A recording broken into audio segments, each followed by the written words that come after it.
Okay, I just wanted to give you a quick overview of what we're trying to do here when we're tracing code. We're usually going to have three different spaces where we're going to keep information. One of these spaces is going to be the biggest space. That's where we're keeping our local variables as we run through our methods. And we're going to call that our scratch paper.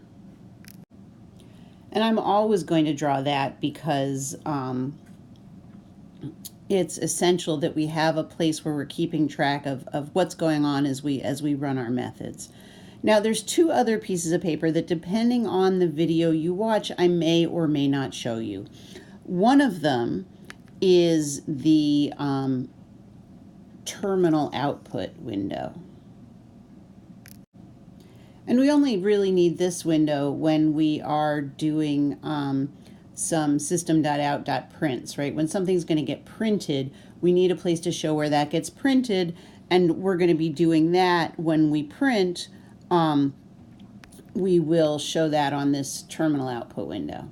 And then the other thing that we need to keep track of when we are tracing our code is our objects, right? And our objects always stick around, unlike the stuff that happens in our methods where we have local variables that come and go. Our objects always stay with us.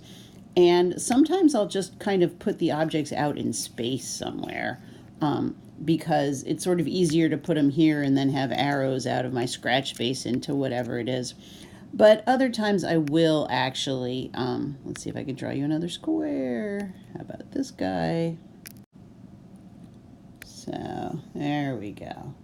And so we have another one here that's going to be for our objects. So sometimes I draw this box for the objects, and then my scratch arrows all have to point into here, or the arrows from this paper.